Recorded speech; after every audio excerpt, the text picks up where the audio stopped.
அகிலம் டிவியின் பிரதான செய்திகள். முதலில் தலைப்புச் செய்திகள். விபத்திற்கு முன் சாரதி கூறிய இறுதி வார்த்தை, தப்பியவரின் அதிர்ச்சி வாக்குமூலம். பேருந்து விபத்து, தொடரும் மீட்பு நடவடிக்கைகள். கோர விபத்தில் காயமடைந்தவர்கள் குறித்து வைத்தியர்கள் வெளியிட்ட தகவல். விபத்து, மீட்பு பணி செய்த ராணுவ வீரருக்கு நேர்ந்த கதி. இலங்கையை ஆபத்தான நாடாக மாற்றிய ஹெகல் பத்ர. நேபாளத்தில் 26 சமூக ஊடகங்களுக்கு தடை. ஆப்கானிஸ்தான் நிலநடுக்கம், 2205 பேர் உயிரிழப்பு. பேருந்து விபத்து தொடர்பில் சாரதி உதவியாளரின் வாக்குமூலம். மகனை கிணற்றில் தள்ளி தந்தை தற்கொலை, அதிர்ச்சியை ஏற்படுத்திய சம்பவம். தொடர்பென விரிவான செய்திகள். பேருந்து வீழ்ந்து விபத்திற்குள்ளாவதற்கு முன்னர் பேருந்தின் பிரேக் செயலிழந்ததாக சாரதி தெரிவித்தார் என வெள்ளவாய பேருந்து விபத்தில் சிக்கிய நபர் ஒருவர் தெரிவித்துள்ளார். திசையிலிருந்து வெள்ளவாய திசை நோக்கி பயணித்த பேருந்து ஒன்று எதிரே வந்த ஜீப் வண்டியில் மோதி பள்ளத்தில் வீழ்ந்து நேற்றிரவு பாரிய விபத்திற்கு உள்ளாகியிருந்தது. விபத்தில் 15 பேர் உயிரிழந்த நிலையில் 18 பேர் வரையில் காயமடைந்து வைத்தியசாலையில் அனுமதிக்கப்பட்டனர். இந்நிலையில் வைத்தியசாலையில் அனுமதிக்கப்பட்ட நபர் ஒருவர் இது தொடர்பில் மேலும் தெரிவிக்கையில், பேருந்து விழுவதற்கு சிறிது நேரத்திற்கு முன் ஒரு வளைவில் செல்லும் போது பிரேக் செயலிழந்து விட்டதாக சாரதி தெரிவித்தார். அதற்கு நடத்துனர் உட்பட பயணிகள் அனைவரும் சிரித்ததுடன் சில பயணிகள் சாரதியை பார்த்து பொய் சொல்ல வேண்டாம் எனவும் தெரிவித்தனர். இதையடுத்து இரண்டாவது வளைவில் செல்லும் போது உண்மையில் பிரேக் செயலிழந்ததை நாங்கள் உணர்ந்தோம். இதன் பின்பு எதிரே வந்த வாகனத்துடன் மோதி பேருந்து பள்ளத்தில் வீழ்ந்தது. சுமார் 1 மணி நேரம் மயக்கமடைந்து ஒரு குழந்தையின் அழுகை சத்தம் கேட்டு நான் விழித்தேன். என்னால் நகர முடியவில்லை. இதையடுத்து சிறப்பு படையினர் வந்து எங்களை மீட்டனர் என அவர் தெரிவித்துள்ளார். வெள்ளவாய வீதியில் நேற்றிரவு ஏற்பட்ட விபத்தை தொடர்ந்து மீட்பு நடவடிக்கைகளுக்காக விமானப்படைக்கு சொந்தமான MI-17 ரக உலங்கு வானூர்தி தியத்தலாவை விமானப்படை தளத்தில் நிறுத்தப்பட்டுள்ளதாக விமானப்படை ஊடக பிரிவு தெரிவித்துள்ளது. அத்துடன் மருத்துவ குழுவினருடன் கூடிய பெல் 412 உலங்கு வானூர்தியும் வீரவில விமானப்படை தளத்தில் நிறுத்தப்பட்டுள்ளதாகவும் தெரிவிக்கப்படுகின்றது. விபத்தில் படுகாயமடைந்தவர்களை கொழும்புக்கு வான்வழியூடாக கொண்டு செல்ல அல்லது தேவையான மீட்பு நடவடிக்கைகளில் உதவ அவை தயார் நிலையில் உள்ளதாக தெரிவிக்கப்படுகின்றது. விபத்து இடம்பெற்ற போது மீட்பு பணிகளுக்காக இலங்கை விமானப்படையின் விசேட மீட்பு குழுவையும் அனுப்ப நடவடிக்கை எடுக்கப்பட்டிருந்ததாக குறிப்பிடப்படுகின்றது. மேலும் கண்காணிப்பு நோக்கங்களுக்காக விமானப்படைக்கு சொந்தமான பீச் கிராஃப்ட் விமானம் நேற்று பயன்படுத்தப்பட்டதாக தெரிவிக்கப்படுகின்றது. அத்துடன் இரவு நேரத்தில் விபத்து நடந்ததால் மீட்பு நடவடிக்கைகள் மிகவும் கடினமாக இருந்த நிலையில் விமானம் இந்த நோக்கத்திற்காக பயன்படுத்தப்பட்டதாக தெரிவிக்கப்படுகின்றமை குறிப்பிடத்தக்கது.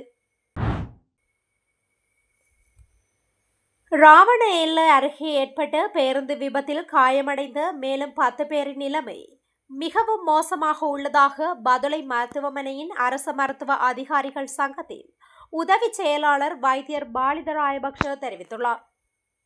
அத்துடன் காயமடைந்தவர்களில் பெரும்பாலானோர் கை மற்றும் கால்களை இழந்தனர் என்றும் அவர் மேலும் குறிப்பிட்டார்.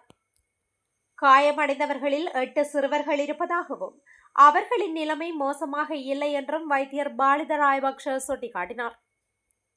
இன்று அதிகாலை 4 மணி வரை காயமடைந்தவர்களையும் இறந்தவர்களையும் தேடும் நடவடிக்கைகள் இடம்பெற்றதாகவும் இடிபாடுகளுக்கிடையில் மேலும் உடல்கள் இருக்கலாம் என்ற சந்தேகம் இருப்பதாகவும் வைத்தியர் கூறினார்.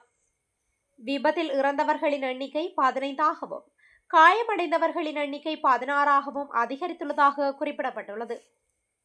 தீவிர சிகிச்சை பிரிவில் எத்தனை பேர் சிகிச்சை பெறுகிறார்கள் என்பதை இன்னும் சரியாக சொல்ல முடியாது என்றும் பிற்பகலுக்குள் சரியான எண்ணிக்கை அறிவிக்கப்படும் என்றும் மருத்துவர் தெரிவித்துள்ளார்.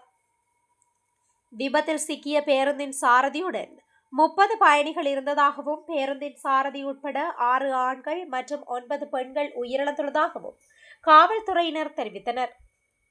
காயமடைந்த 6 பெண்கள், 5 ஆண்கள், 3 சிறுவர்கள் மற்றும் 2 சிறுமிகள் சிகிச்சைக்காக பதுளை மருத்துவமனையில் அனுமதிக்கப்பட்டுள்ளதுடன் பேருந்து பயணிகளை மீட்க உதவிய இருவரும் காயமடைந்து சிகிச்சைக்காக பதுளை மருத்துவமனையில் அனுமதிக்கப்பட்டுள்ளனர்.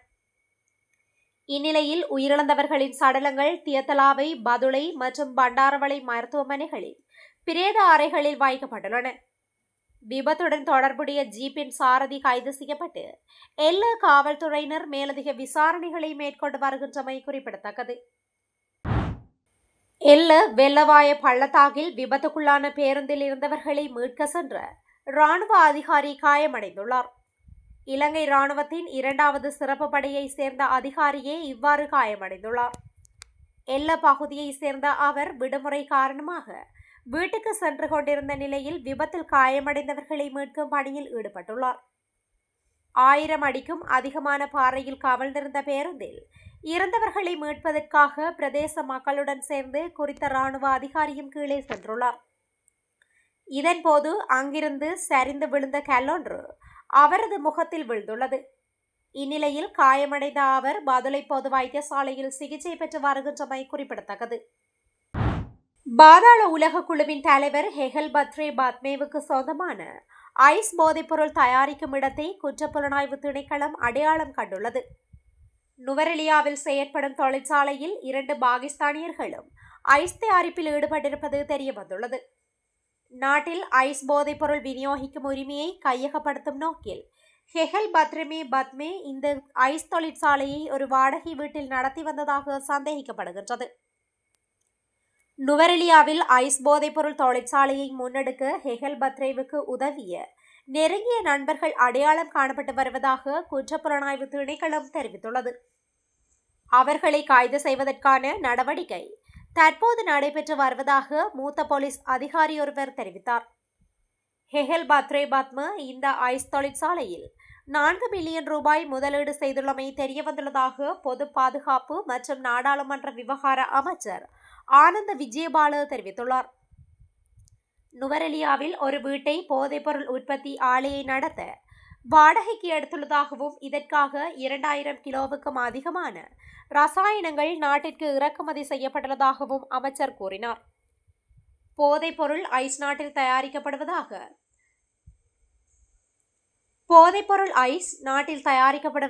போலீசார் பல சந்தர்ப்பங்களில் வெளிப்படுத்தியுள்ளனர். 2000 ஆண்டுகளின் முற்பகுதியில் போதைப்பொருள் ஐஸ் தொடர்பாக நாட்டில் எந்த சட்டமும் நடைமுறையில் இல்லாத போது கொஸ்கம தொழில்துறை எஸ்டேட்டில் கொரிய நாட்டினர் குழு ஒன்று ஐஸ் தயாரித்ததாக போலீஸ் போதைப்பொருள் தடுப்பு பணியகம் வெளிப்படுத்தியிருந்தது. சட்டம் இல்லாததால் அந்த நேரத்தில் சரியான நடவடிக்கை எடுக்கப்படாத போதிலும் கொரிய நிறுவனத்தை மூட வேண்டியிருந்தது. 2023 ஆண்டு ஏப்ரல் 21 அன்று போலீசார் நடத்திய சோதனையின் போது நாட்டில் ஐஸ் உற்பத்தி குறித்த தகவல்கள் மீண்டும் தெரிய வந்திருந்தமை குறிப்பிடத்தக்கது. நேபாளத்தில் 26 சமூக ஊடகங்களுக்கு அந்நாட்டு அரசு தடை விதித்துள்ளது. நேபாளத்தில் உள்நாட்டு விதிமுறைகளின்படி பதிவு செய்ய தவறியதற்காக ஃபேஸ்புக், எக்ஸ், இன்ஸ்டா மற்றும் யூடியூப் போன்ற முக்கிய சமூக வலைதளங்களுக்கு அந்நாட்டு அரசு தடை விதித்துள்ளதாக வெளிநாட்டு சமூக ஊடகங்கள் செய்தி வெளியிட்டுள்ளன. இதனை நேபாள தகவல் தொடர்பு மற்றும் தகவல் துறை அமைச்சர் பிருத்வி சுப்பா குருங் உறுதிப்படுத்தியுள்ளதாக தெரிவிக்கப்பட்டுள்ளது. நேபாளத்தில் தங்கள் நிறுவனங்களை பதிவு செய்து உள்ளூர் தொடர்பு அதிகாரியை நியமிக்க வேண்டும் என பலமுறை சமூக வலைதளங்களுக்கு அரசு அறிவித்திருந்தும் இதற்கு சமூக வலைதள நிறுவனங்கள் எந்த பதிலும் அளிக்காத நிலையில் நேற்று சமூக வலைதளங்களுக்கான தடை உத்தரவு அமலுக்கு வந்துள்ளதாக தெரிவிக்கப்படுகின்றது. இதில் 26 சமூக வலைதளங்கள் தடைக்கு பிறப்பிக்கப்பட்டுள்ளன. டிக்டாக் மற்றும் வைபர் உள்ளிட்ட 5 சமூக வலைதளங்கள் அரசின் விதிமுறைகளை பின்பற்றி பதிவு செய்துள்ளதால் அவை தொடர்ந்து நேபாளத்தில் செயல்படும் என்று தெரிவிக்கப்பட்டுள்ளது. 2 வாரங்களுக்கு முன்பு நேபாளத்தின் உயர் நீதிமன்றம் அனைத்து சமூக ஊடக தளங்களுக்கும் உள்நாட்டு அல்லது வெளிநாட்டு அதிகாரியிடம் கட்டாயமாக பதிவு செய்யப்பட வேண்டும் என்று தீர்ப்பளித்தது. இந்த தீர்ப்பு அரசாங்கத்தின் நடவடிக்கைக்கு சட்டப்பூர்வ அங்கீகாரத்தை வழங்குவதாக தெரிவிக்கப்பட்டுள்ளது. கிழக்கு ஆப்கானிஸ்தானில் சக்தி வாய்ந்த நிலநடுக்கங்களுக்கு பிறகு மீட்பு பணியாளர்கள் இடிபாடுகளில் சிக்கிய உடல்களை மீட்டு வருகின்றதாக வெளிநாட்டு ஊடகங்கள் செய்தி வெளியிட்டுள்ளன. இதன்படி இந்த நிலநடுக்கத்தினால் இதுவரை 2205 பேர் இறந்ததாகவும் 3640 பேர் காயமடைந்ததாகவும் தலிபான் நிர்வாகம் உறுதிப்படுத்தியுள்ளதாக வெளிநாட்டு ஊடகங்கள் தெரிவித்துள்ளன. எல்ல பேருந்து விபத்தின் போது பேருந்தில் இருந்த சாரதியின் உதவியாளர் விபத்து குறித்து தனது கருத்துக்களை தெரிவித்துள்ளார். நான் எனது சகோதரனின் உதவியாளராக வந்தேன். வழியில் வேக கட்டுப்பாடு தடையாளி இயங்கவில்லை என்று அவர் கூறினார். நான் கீழே சென்றேன். அனைவரையும் கீழே இறங்கி இறுக்கமாக பிடித்துக் கொள்ளுங்கள் என கூறினேன். எனக்கும் அதிகம் நினைவில் இல்லை. பேருந்து பலத்த சத்தத்துடன் 2 முறை பாதுகாப்பு வேலியில் மோதி பள்ளத்தில் வீழ்ந்தது. மக்கள் பேசும் சத்தம் கேட்டு நான் விழித்தேன். வேக கட்டுப்பாட்டு தடையாளி இயங்காததால் பேருந்தை நிறுத்த முடியவில்லை என சாரதியின் உதவியாளர் தெரிவித்துள்ளார். இந்தியா திருவண்ணாமலை பாலாஜி ரயில் நிலையம் அருகிலுள்ள கிணற்றில் தனது மகனை தள்ளி கொன்றுவிட்டு தானும் குதித்து தற்கொலை செய்து கொண்ட சம்பவம் அதிர்ச்சியை ஏற்படுத்தியுள்ளது. இந்த விடயம் தொடர்பில் மேலும் தெரிய வருகையில், கிருஷ்ணகிரி மாவட்டம் ஊத்தங்கரை தாழ்ஹா சாமல்பட்டியில் ரயில் நிலையம் அருகே ஒரு கிணற்றில் இருந்து ஆணொருவரும் 5 வயது சிறுவனொருவனும் சடலமாக மீட்கப்பட்டுள்ளனர். இது குறித்து தகவல் அறிந்த சாமல்பட்டி போலீசார் ஊத்தங்கரை தீயணைப்பு வீரர்களுடன் அங்கு சென்று கிணற்றில் இருந்த இருவரின் உடல்களை மீட்டுள்ளனர். தொடர்ந்து அங்கிருந்த பர்ஸை திறந்து பார்த்தபோது இறந்து போனவர்கள் திருப்பூர் மாவட்டம் நல்லூர் மாரியம்மன் கோவில் தெருவை சேர்ந்த பாலாஜி 37 வயது, அவரது மகன் கவின் 5 வயது என்பது தெரிய வந்துள்ளது. திருப்பூரில் தையல் தொழிலாளியாக 15 ஆண்டுகள் வேலை செய்து வந்துள்ளார். அவருக்கு கடன் பிரச்சனை இருந்துள்ளது. இந்நிலையில் நேற்று முன்தினம் காலை 9:30 மணியளவில் அவரது மனைவி சந்தியாவிடம் பணம் வாங்கி வருகின்றேன் என கூறிவிட்டு அவரது சொந்த ஊரான திருவண்ணாமலை செல்வதற்காக ரயிலில் மகன் கவினுடன் சென்றுள்ளார். அவர்கள் ரயிலில் கிருஷ்ணகிரி மாவட்டம் ஊத்தங்கரை தாலுகா சாமல்பட்டி ரயில் நிலையத்திற்கு வந்திறங்கிய பாலாஜி ரயில் நிலையம் அருகிலுள்ள கிணற்றில் தனது மகனை தள்ளி கொன்றுவிட்டு தானும் குதித்து தற்கொலை செய்து கொண்டது போலீசாரின் விசாரணையில் தெரிய வந்துள்ளது. இத்துடன் இன்றைய நாளுக்கான செய்திகள் நிறைவடைகின்றன. தொடர்ந்தும் இதுபோன்ற செய்திகளை அறிந்து கொள்ள அகிலம் டிவியுடன் இணைந்திருங்கள். நன்றி, வணக்கம்.